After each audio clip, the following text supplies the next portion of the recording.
Ladies and gentlemen, it's time again for the next instalment of the Quantum Leap Business Show, going around the world and trying to inspire business owners, small business owners, giving them insights and ideas on how to run their business better from a whole plethora of different people from different backgrounds.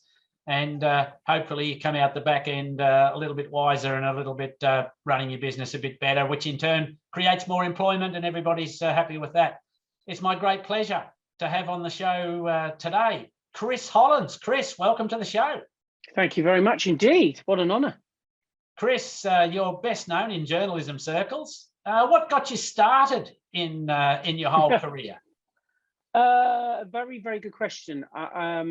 Much to my mum's disappointment, particularly, I got into journalism. I went to did the usual things: school, university, and my mum in particular was fed up with the fact that obviously my dad was a footballer, never had a secure job in his entire life, in and out of work, manager sacked and all that sort of thing. So all she wanted for a little boy was a nice secure job. So did the usual university, and then I went to an interview, and I played a bit of football at Charlton after leaving university, and I can picture it now. I went into an interview with Coopers and Lybrand, a big accountancy company, and I can see them, 100 people all in blue suits and white shirts, and I went in a brown suit, and I thought, oh, I'm not like everybody else. Why am I here? Did the interview, and I thought, oh my God, is this really me?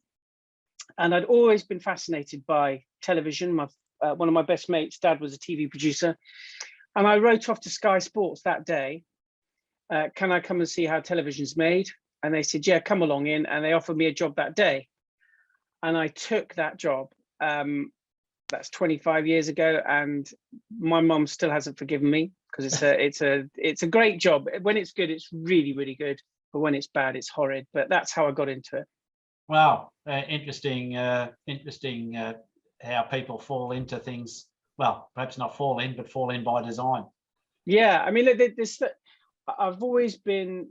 The trouble is when you've followed someone like my father, who's had an exciting job, who's had enormous highs, enormous lows, but it's the journey you take to get to those moments that's what life is all about. And I've watched how dad's handled it, how the family's handled it, and it's exciting. It really is exciting. Making television programs, trying to get things over the line, really exciting.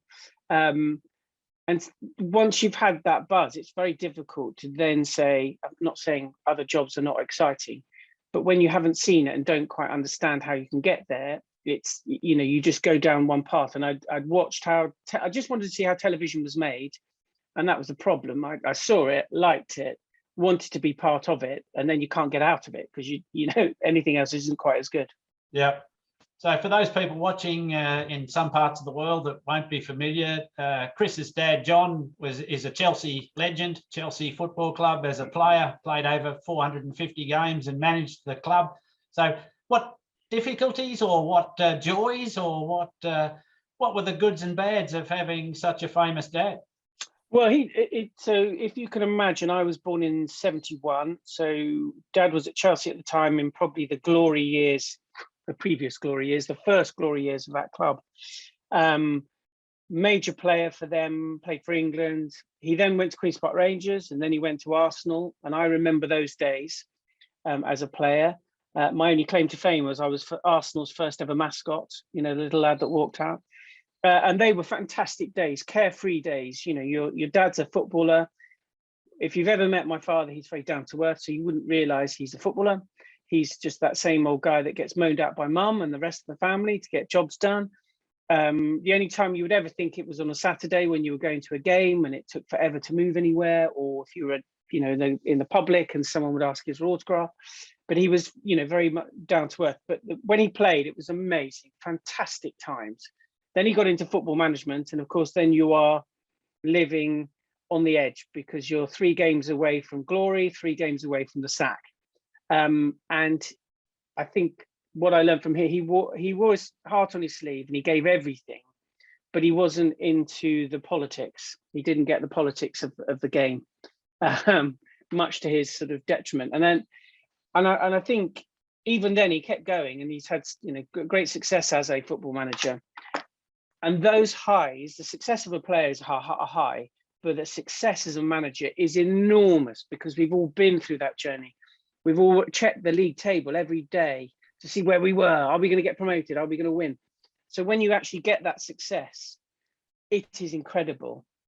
And the one thing Dad always has said to me is that on those journeys that, you know, I was sick going, oh, Dad, are we going to win this weekend? Because if we win this weekend, we go third. If we don't win this, go sixth. And he'd be like, enjoy the journey. Don't forget to enjoy the journey we're on, getting there, because that is what it's about. You know, changing the team and winning, you know, losing the next week, driving yourself back up to win again. And so that was really interesting. And the other thing I learned from him, is his man management skills. You know, he was criticized in some ways for his man management skills because he expected the best.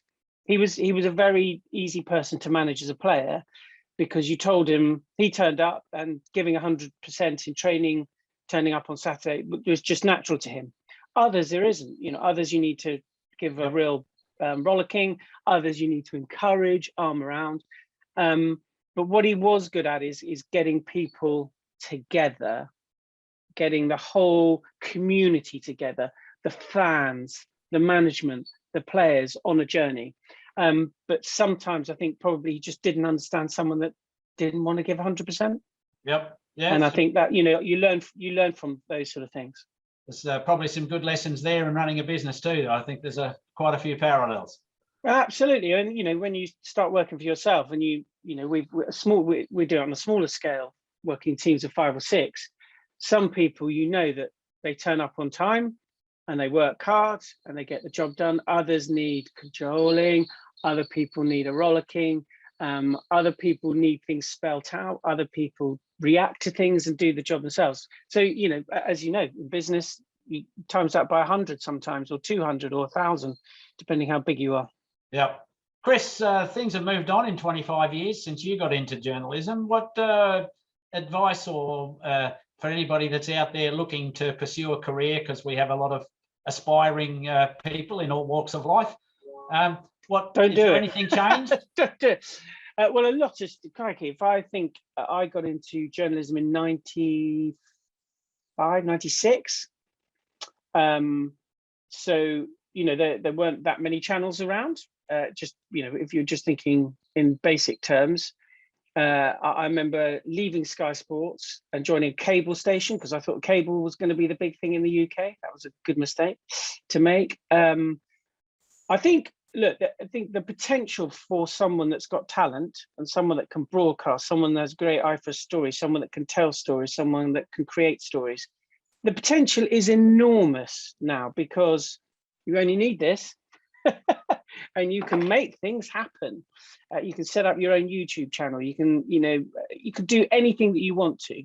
The problem is that the competition is enormous now, and there's no more money. So, you know, I used to always say to people in my business, get prepared to work for 2 years for nothing, build relationships, build a reputation, make sure that, you know, that you have something that people want to buy.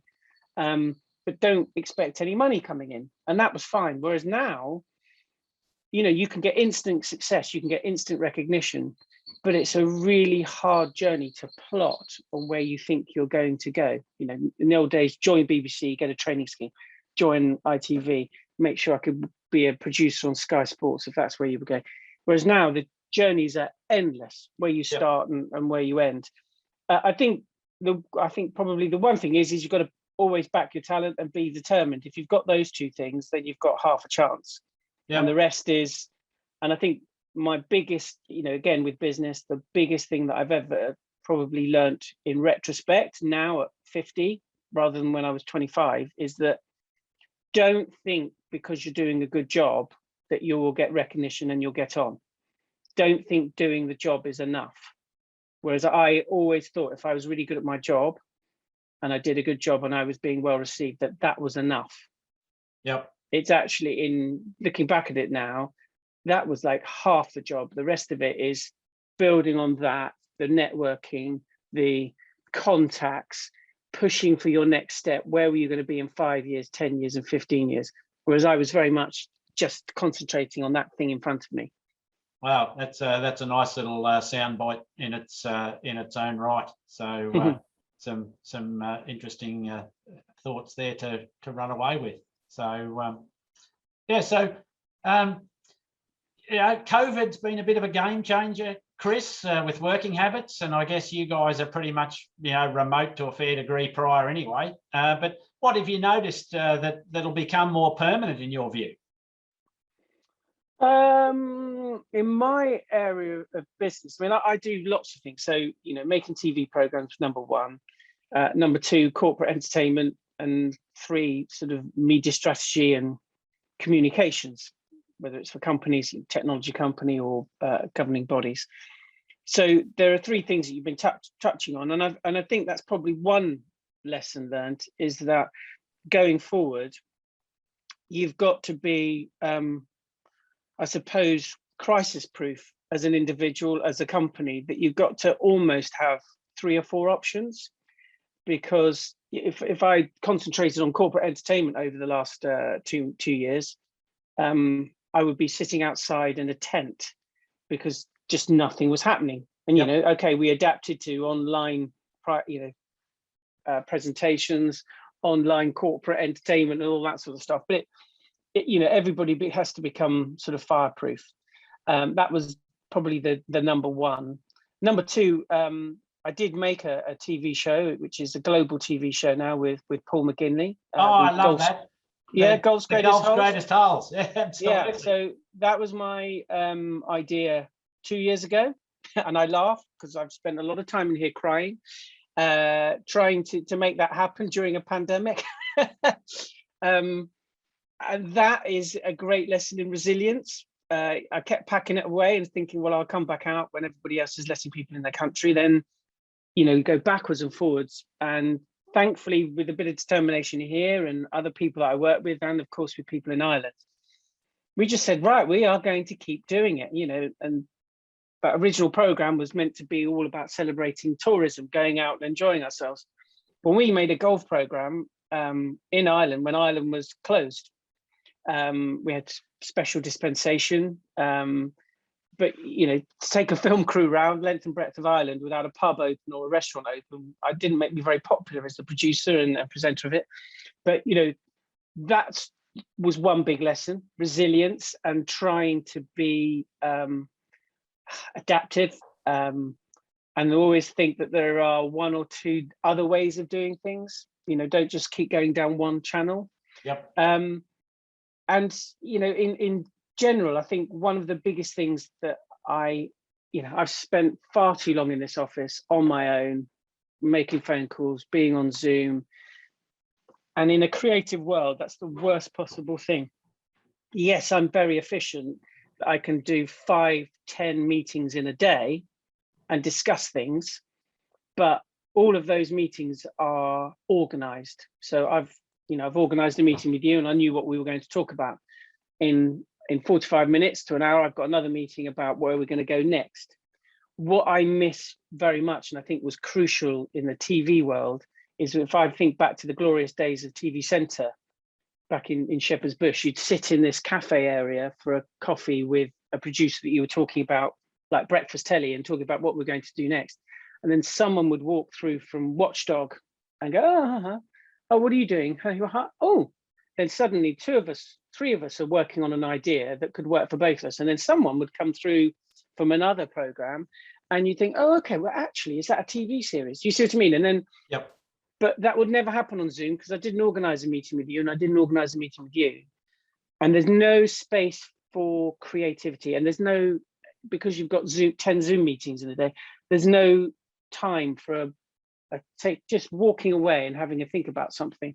So that's the one thing I do miss in this environment, post-COVID environment. Great thoughts there, Chris. And there, I've wanted to know. I love the golf program. I really do. Are you going to put a bloopers show out, or did you hit the ball down the? Oh, I didn't hit a bad shot. I didn't hit a bad. Of course, there are loads. I think, to be perfectly honest, I mean that's a classic example. Normally, I would sit and get in the old days the tapes together, sit with an editor in a dark room and not leave for 4 weeks. I've not sat with an editor. I've looked at it on Zoom. I've watched it on my phone and sort of given editing notes. So there is a room somewhere with all, well, it's not a room now, it's all on computers, isn't it? But all of the outtakes, all of the bloopers, all of the extra content that we've got to still make, but we have just been desperately trying to get it over the line. So all of the programs are now finished. They're all going through quality control and they'll be delivered in the next week or so. Then we can start giving you what you really want, is me duffing chips and swearing and missing parts. Yeah. Funnily enough, Paul McGinley didn't do that. I'll look forward to that one. So quite interesting. So Chris, you were at head of Watchdog for, I don't know, 5-6 years, which was an interesting program. And out of your experiences there for the business people that are out there watching that don't get paid or experience, I know consumers do, but business people too. Are there any things that you picked up that people could do that might help them stop being scammed or ripped off? In that way, yeah. I mean, look, there are two things that I would say. One for businesses, and I'll talk about that in a minute. But first, for all us punters that are, every time they switch on a computer or switch on their phone, they're scared out of their skin that something's going to happen. I think there are a couple of rules of thumb, really. Number one, if it sounds too good to be true, it is. It probably is. So just have a little breather. If you're just about to press go, yes, connect, okay, and it feels great, just walk away from the phone for 10 minutes, have a think about it, and then come back. Because in that 10 minutes, you've had 10 minutes to analyze exactly what you're just about to do, right? So that, great thought is when here's a half price jumper. Or here's a jumper. It was 6 million quid. And it's now 15p. Do you want it? Give us all your details and your bank account number. Well, that's a really good offer, right? It's an amazing offer. And then it starts saying, and we've only got one left.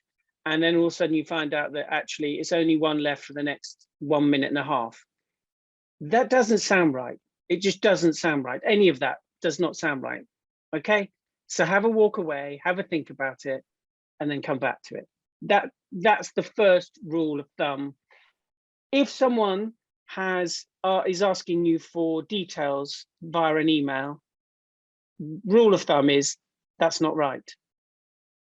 If someone really wants you and they desperately want, and they're your bank, they're your building society, they're your business partner, they will ring you or they will contact you in some way. They won't email you for your private details. Another rule of thumb. And thirdly, before you do anything, always contact the person that's supposedly asking you for details. So if you get something from Lloyds Bank, for example, and they say, give us all your details, stop. Now go and ring your contact at Lloyds Bank, not the one on the email, but from your own sources, and double check. Yep. And it's done. And if there's anything you think any of that's embarrassing and you think you get caught out, I was in my second year of Watchdog and I got scammed. How embarrassing was that to go into the office? I got scammed and I fell for it, hook, line and sinker. As for businesses and Watchdog, because 9 times out of 10, you would get that statement, wouldn't you, that I'd have to read out saying, I'm really, we have 9 million customers, 75% of them are happy. I'm very sorry that John and Joan are not happy with her. We will look into it, blah, blah, blah. That, that's the stock answer. I think businesses should always think about their communication, how they represent themselves, because sometimes that's good enough. And sometimes, analyze, yeah, fine, damage limitation or whatever. But I always would recommend a response. And if you've got the right person who's got the right training, a face is so much better than a statement for your brand. That you can go there and stand up and say, yep, sorry, and really make sure about your messaging, really believe in what you're saying. Yes, okay, you're probably damage limitation for your brand, but ultimately you do care about your customer, and that needs to be reflected. Brilliant. Some nice interesting ideas there for sure. Chris, you've been on a variety of different shows, from, as I say, golf to breakfast presenting, and and sporting fields, and you even won Strictly Come Dancing in 2008. You're a man of many talents. What was that journey like? Yeah, it was great. It was 2009, wasn't it? Yeah, Strictly Come Dancing, or Dancing with the Stars, whatever they call it globally. I mean, a great experience. I think, which I probably have lost recently, and I'm trying to get back into my psyche, is that I would always say yes to things. So if someone says, do you want to do this? Obviously, if it's legal, say, yeah, of course, I'll give it a go. You only live once, and I'll try it. And I went through a whole period of that, probably before having kids and getting married. I did a lot of that because the opportunities there, great opportunities were coming along. Strictly Come Dancing, I hadn't really watched the program. I still don't. It's not really something I'll watch. I'm not saying I don't like it. It's great, but it's just, if I was in on a Saturday night watching it, something had gone wrong. If I was, single, so the opportunity came along, and I said, yeah, I'd love to do it. It was fantastic fun, great experience. I can now say that I've danced at Blackpool Tower in front of a crowd, at a spray tan, and won Strictly Come Dancing. There's a glitter ball somewhere, probably in the toilet, but yeah, a wonderful, wonderful experience. So, and in terms of business, the things that you learn is about how, your brand, how do you represent yourself every day? What are you selling? And not that it was in your psyche, but looking back at it, and you see what, are you the fun couple? Are you the determined couple?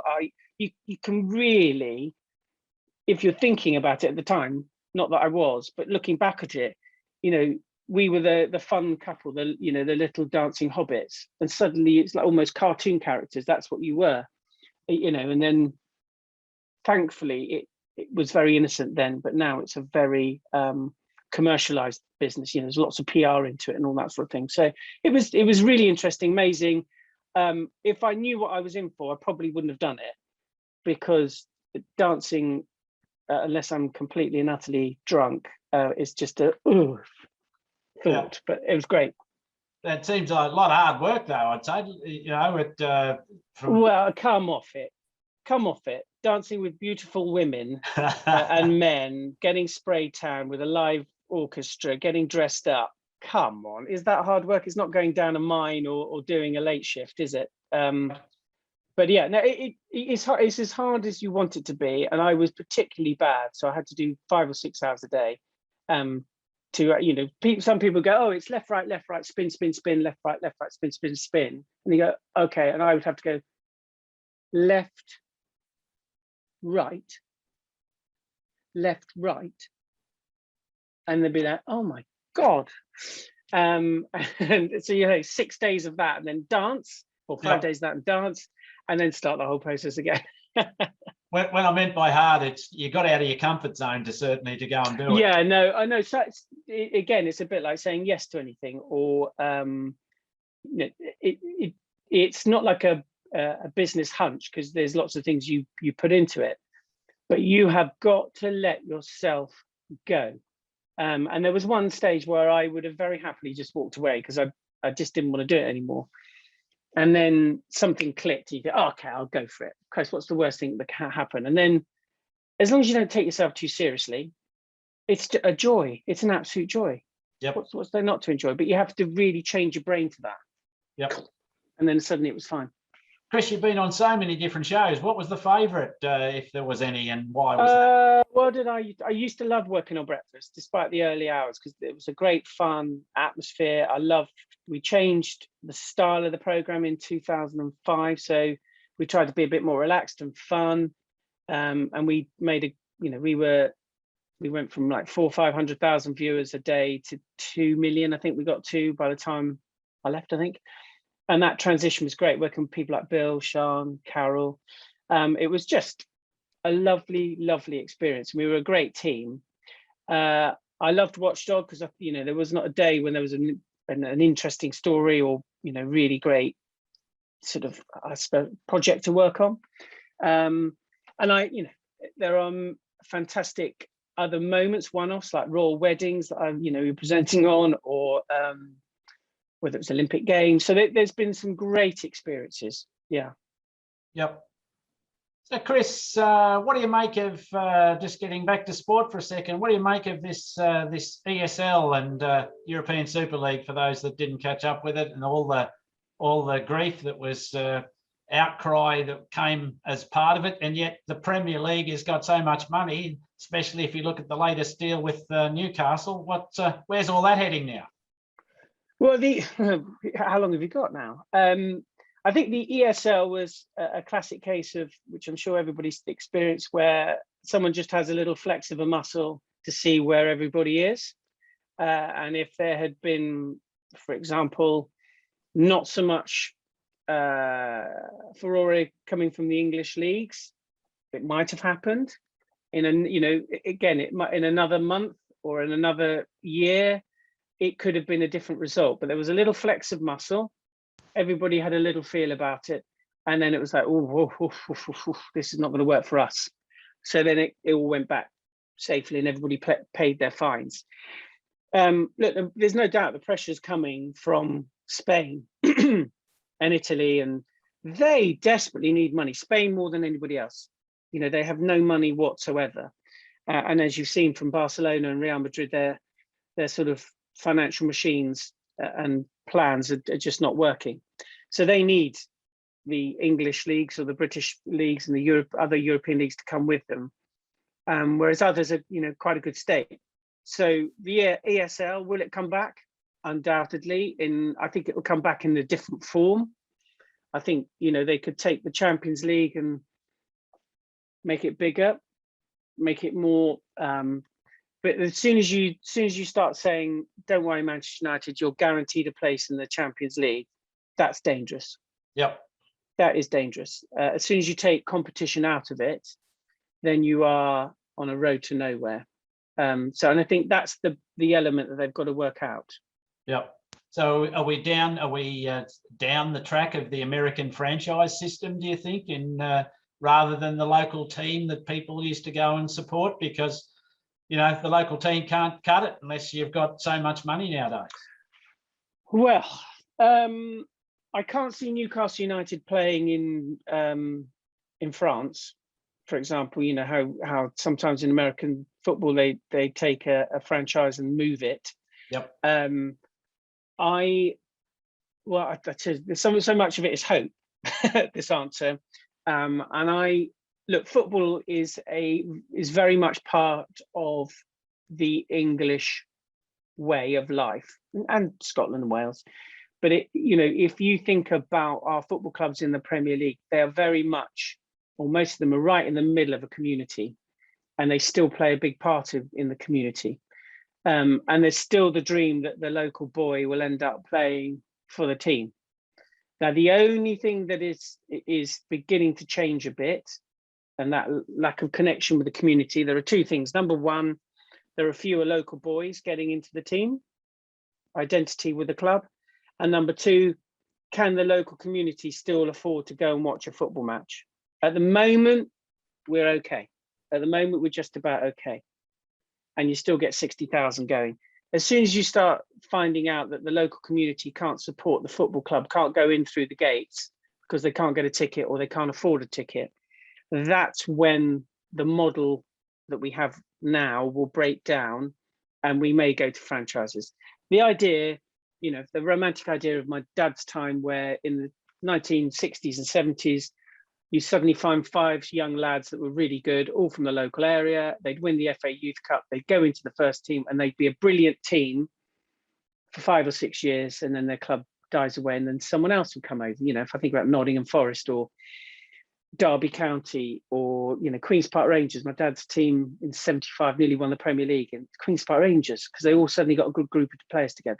That Chelsea team in the 60s and 70s, all homegrown talent. Great. As that has gone, and to win the Premier League, as Blackburn started it, and now we're into like huge time. That Chelsea have got 30, 40 players on loan globally, on loan. So it's a different machine, but they still have identity in the local community still at the moment, and I think that's important. I've interviewed Carl Reeder recently, and Carl's director of a really non-league club, very successful businessman.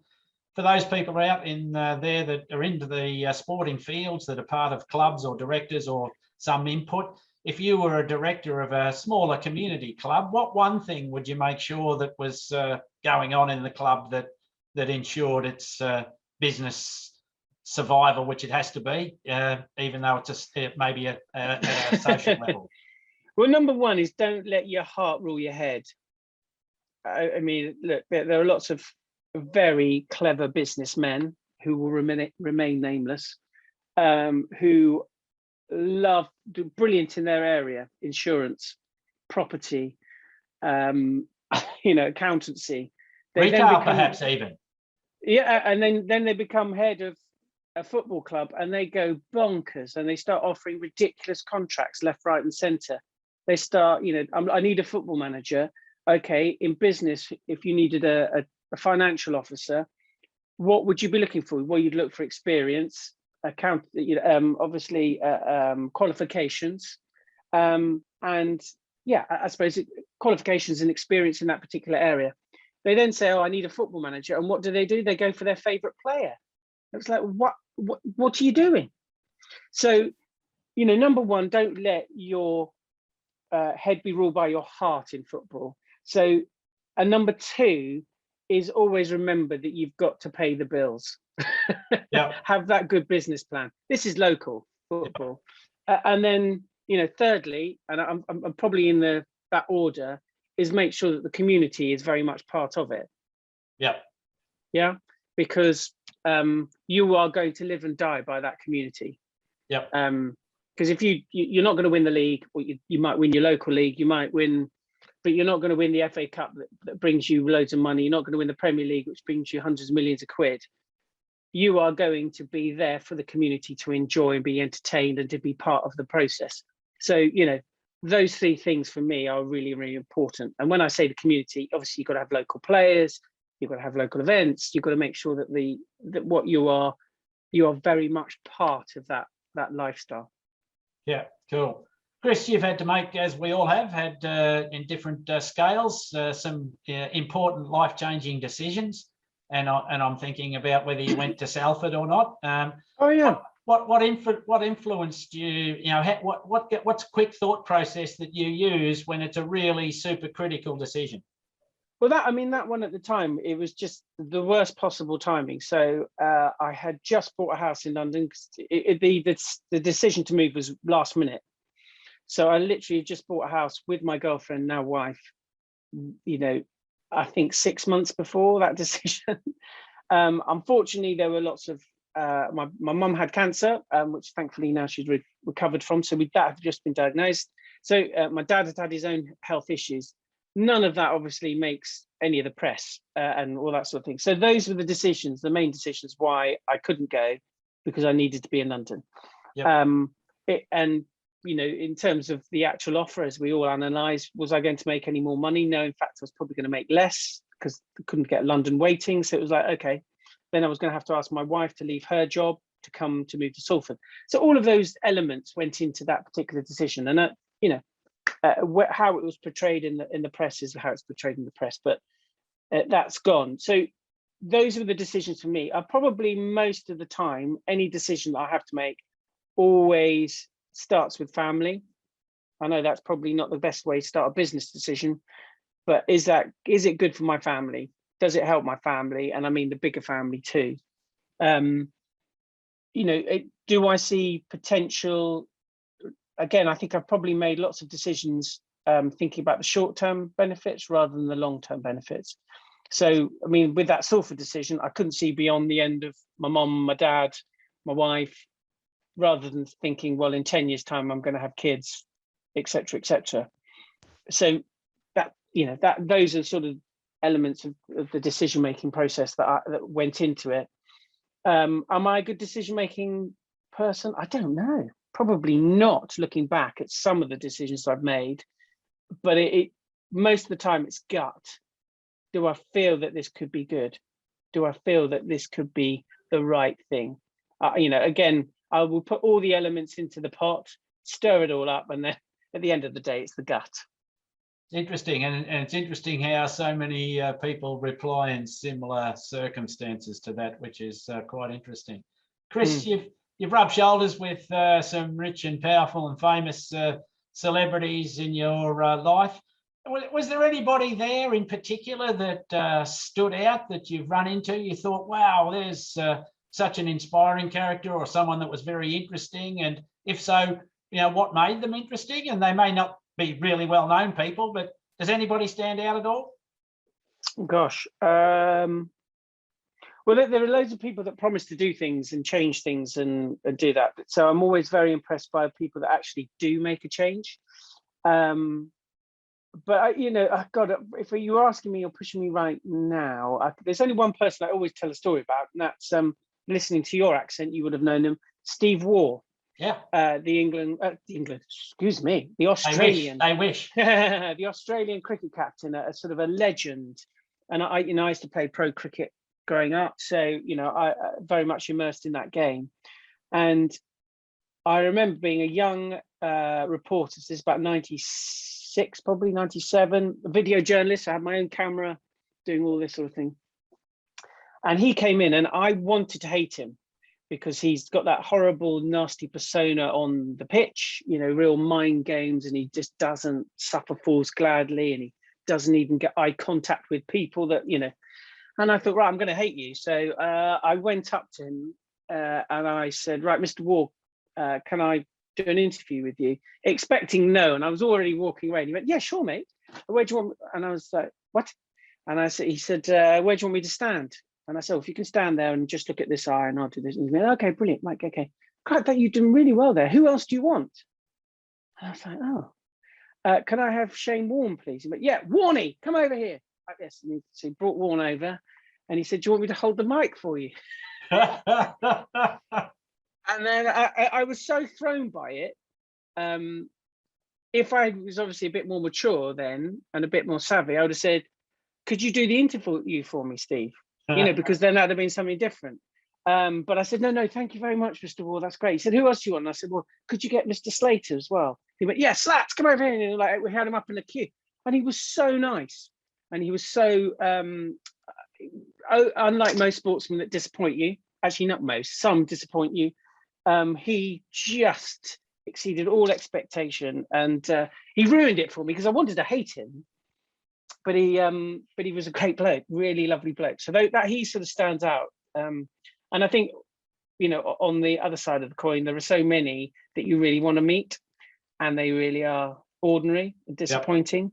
But I think, I don't know why, it's a bit like sort of meeting a very successful speaker, businessman, businesswoman. They can't go out on the pitch and catch a ball and bowl 100 miles an hour and shoot a ball into the top of the net. So why do we expect them to be the other way around? Yep.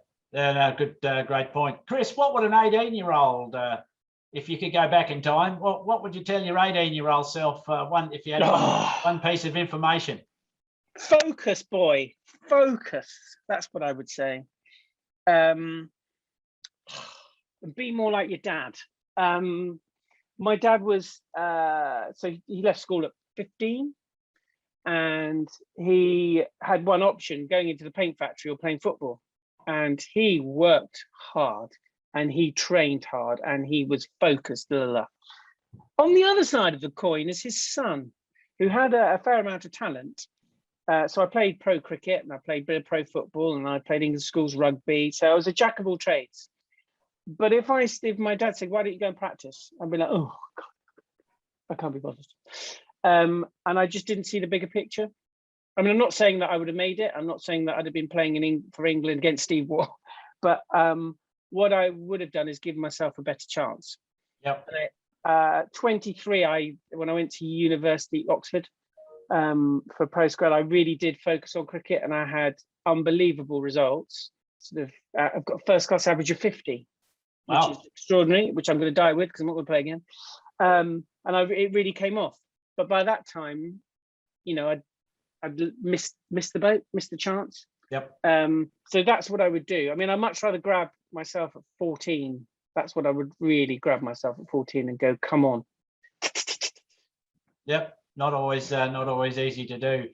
No. Chris, you're also involved in charities in reasonable way, and it's an amazing thing that most people that I interview that have been successful in some field or some sphere are in a give back frame of mind. What charities are you involved in, and what one piece of advice would you give to anybody in the charitable sector that either was running one or wanted to get involved with one?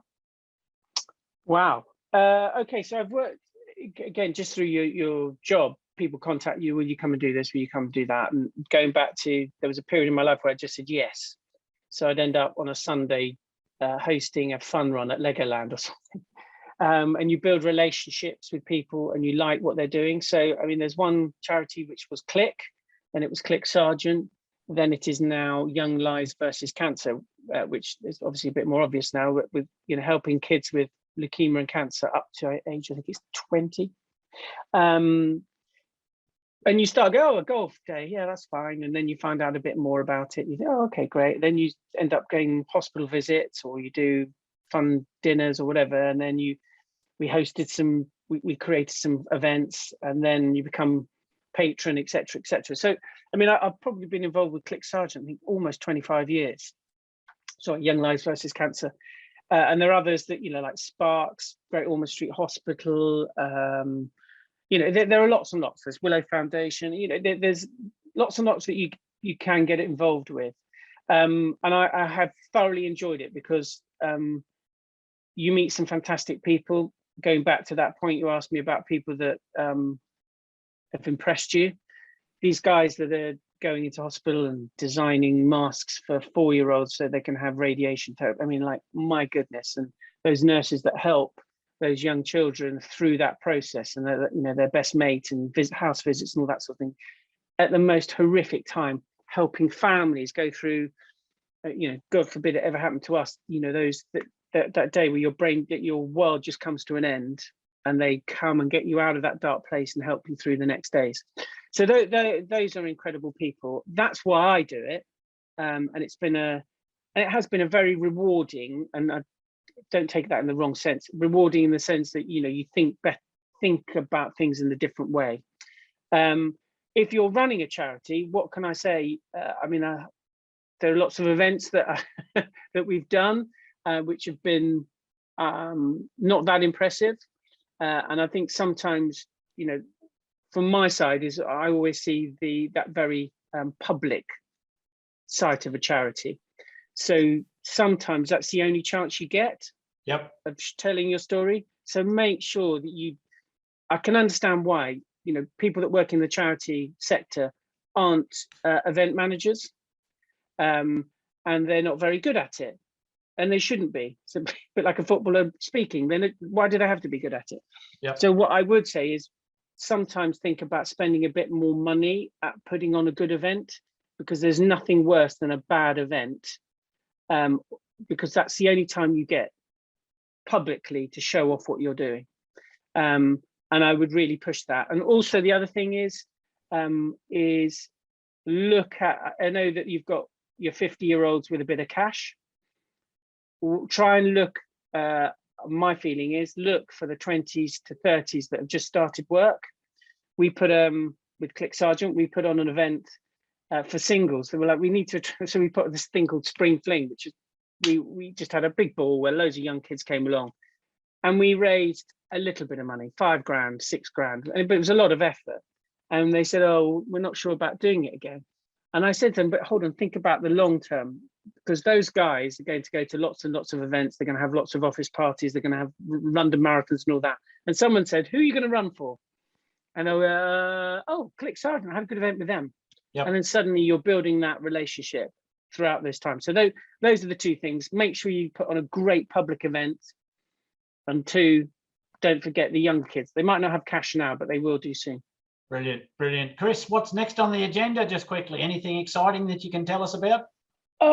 Well, we're going to try and make more of golf's greatest holes. Look, television industry's changed dramatically. The days where you used to go and pitch and say, I've got this great idea about doing business interviews on Zoom, and ITV said, oh, I love that. And is John doing the interviewing? Yeah, oh, I love that. Here's 50 grand to develop it, and we'll give you 500 for the series. Those days have gone. They'll say, oh, we really like John as an interview, and we really like the idea of that. And then it goes really quiet. So what you say is, right, okay, I've got to find the funding, the money for this, which is, you know, what we've done with Golf's Greatest Holes. Everybody loved the concept. Yep. Everybody liked the idea of playing golf, traveling the world. So brilliant. But no one came up with any money. So you come up with, you know, brand support, that, which has been interesting. We're now in 189 countries and we'll reach 900 million households with that series that we're making. So it is a good template to work out what to do next. So we get more series of Golf's Greatest Holes. There'll be other things that we can do in that sector, tourism. But it's hard work. I used to just love turning up, putting a bit of makeup on and talking rubbish. But now I've got to, you know, work hard. Do some hard. So we're not going to see football's greatest stadiums or cricket's greatest places. Well, cricket is a bit more attractive than football, because the trouble is with cricket and football and all that sort of thing, it's a bit one-dimensional. You can think about great memories in some of these places, but then you've got to recreate those, or you've got to buy a lot of footage. So the thing about what I like about Golf's Greatest Holes or whatever is that golf is really not that important. No one can remember how many shots I took to get it in the hole. It's more about the surroundings, the beautiful environment we're in, and the stories that we tell around the way, you know, whether it's this is where I grew up or whether I first met so-and-so, you know, and those sort of things, which, again, it's just escapism. And in this environment now, escapism, creating bucket lists is what seems to be very popular. Brilliant. Chris, it's been my absolute pleasure and delight and to have you on the show today. And I'm sure the people out there with a range of various interests will go away and take some inspiration and insights from the thoughts that you've been so generous to share with us today. Thank you very much. No, my pleasure. I hope I didn't bore you to death. Certainly not.